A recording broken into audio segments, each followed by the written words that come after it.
Hi everyone, my name is Kishan Mohan and my metric card number is L2DB0156. From now, I'm here to talk about my CSR report that is the company from Nestle Malaysia. So there are some many terms and facts that I'm going to discuss. So let's get through with it. Alright, now let's talk about the CSR. What is CSR? CSR is known as corporate social responsibility that can be contained with a company that can share and do an awareness between to the customers and also to the public. Now, the Nestle company. This Nestle company has been started since 1912. Has 1912 opening its products like Milo, Maggi, Kit Kat, and Nescafe, consumed by millions of Malaysians every day. Having been present in the Malaysian market for more than a century, Nestle Malaysia has become among the most powerful food and beverage companies.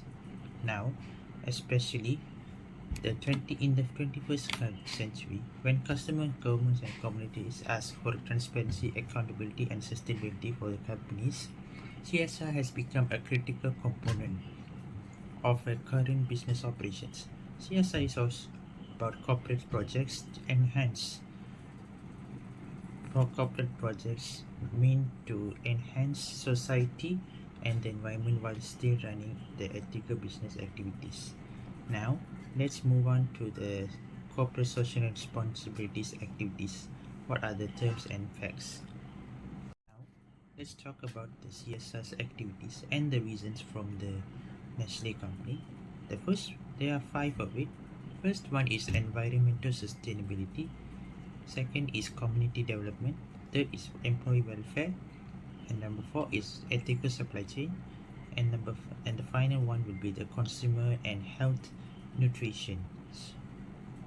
Now, let's talk about the five of the facts and the meanings. First is environmental sustainability. The main reason is target the net zero emissions by 2050. The company they wanted to have a target from their products has to be in the top and until the year of 2050. Now from now this year is 2025 and the future will be 2050. They still remember the Nestle products and every customer can be used is a good productivity. Second will be the 100% recyclable and reusable packaging by 2025. Of course, Nestle is trying to take a safe environment setup for like every single products not to be used in plastic. Instead, they have to be used in carton that can be recyclable items. For example, like Milo drinking box, as in like this one box is made of paper and it is also recyclable for any other terms. Then the Carton project recycling cartons into a useful product, just as I said earlier. And the fourth one will be the water saving technologies in Shah Alam and Chembong. This one is a CSR activity that can be seen from Selangor, Shah Alam, because Shah Alam is really suffering the water supplement and they try to help to save water and find a technique to take care of everything. Now, next is biomass boilers to reduce the fossil fuel relevance. Next will be the community development, healthy kids program, nutrition and active lifestyle in schools. This CSI activity is known as a school activity that can be introduced every school students to know how the Nestle product is really capable and attract to and ask them to buy the product. Next is nutrition for life, family and health diet education. This activity is also known as a CSR that can be a health relation from the hospital areas and also in the normal public areas. Then the COVID-19 support with food and medical aid. Now this one is a COVID-19 awareness. Then the third is partnership with NGOs and government. They have been started to do everything. Now next will be the employee welfare. Nestle is trying to be safe and inclusive and diverse workplace, and upskilling and continuous learning opportunities. Third will be support for women and leadership and flexible work. And the fourth will be the mental health programs, counseling and stress management. As we all know from this employee welfare, many of the workers are starting to get stressed.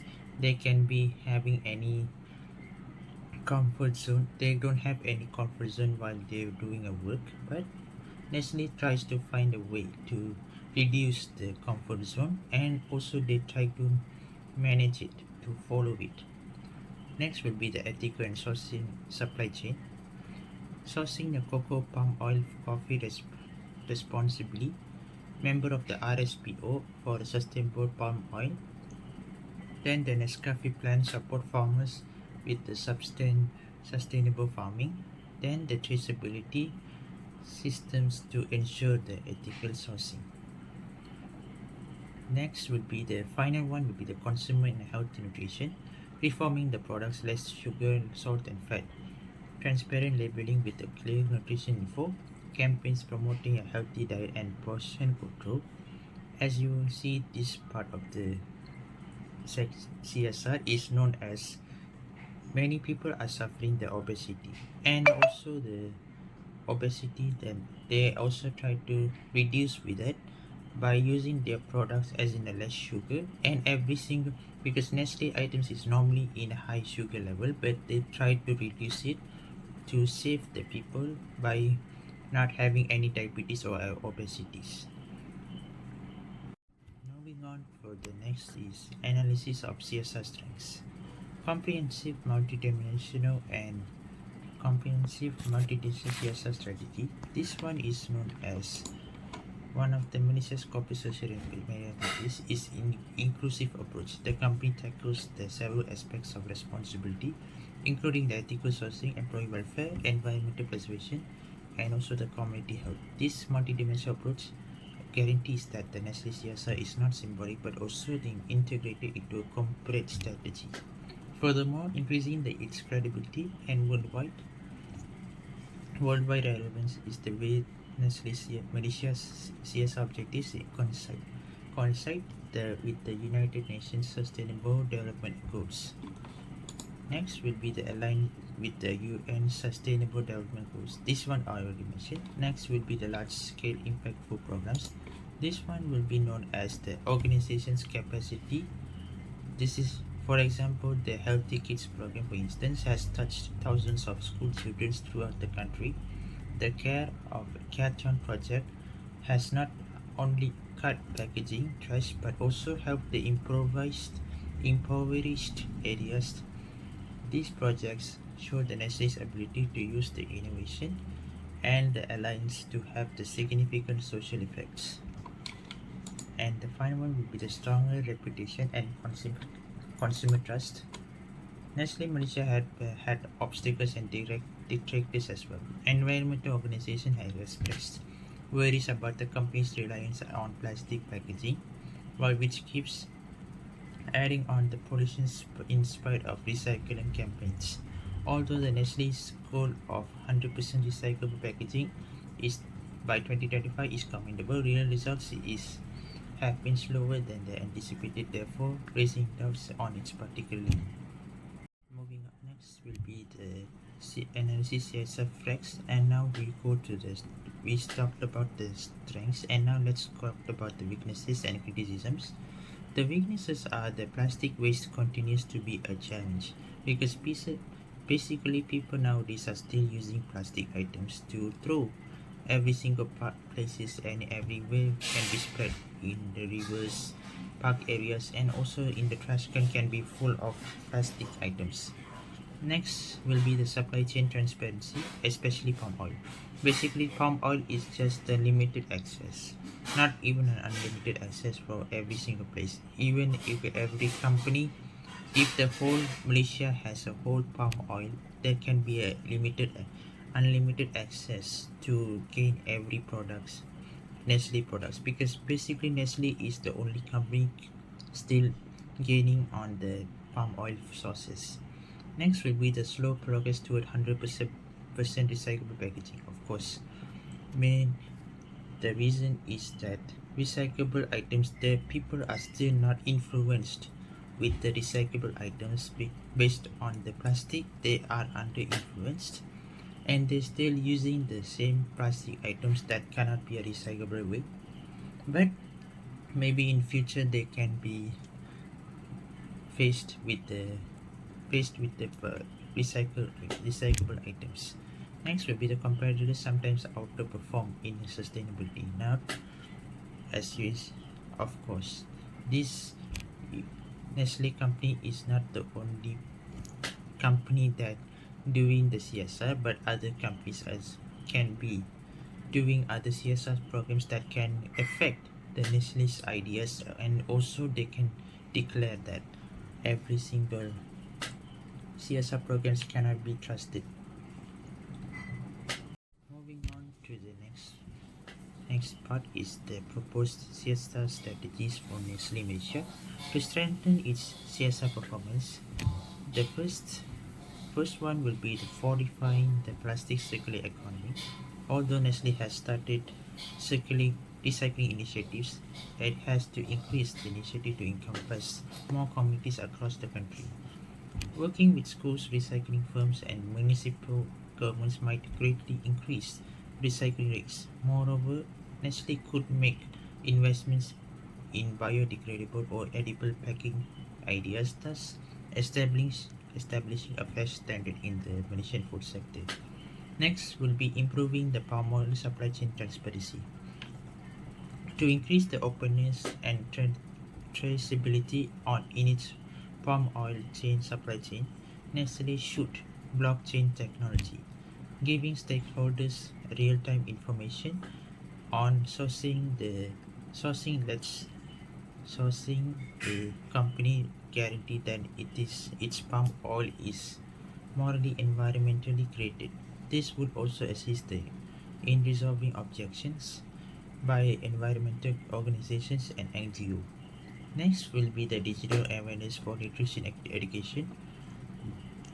Nestle could launch a mobile applications and interactive platforms supporting nutrition education based on the current health programs. As for nowadays now is Gen Z's area right now. They can interact with social media platforms and also applications, just like gamified apps for kids, internet recipe platforms, and virtual workshops could extend the reach of Malaysia's digital in transformation strategies, nutrition awareness campaigns. Then the final one will be the environment empowering rural populations. Nestle, by developing the micro entrepreneurship initiatives for small businesses and farmers, Malaysia might be further help the rural areas, giving financial assistance, access to Nestle's distribution networks, and training would support rural areas to improve supply chain resiliency. These methods are reasonable since they meet stakeholder expectations and complement worldwide sustainability trends in addition to resolving current criticisms. Implementing these strategies would enable Nestle Malaysia to improve its brand image, foster closer community ties, and ensure long-term corporate social sustainability. Now we come to the ending part, the conclusion. In conclusion, on corporate social responsibility, Nestle Malaysia has implemented both sustainable and ethical practices in its operations. It programs in environmental sustainability, community development, employee welfare, ethical sourcing, and consumer health show a whole strategy of a CSR that helps the society as well the company.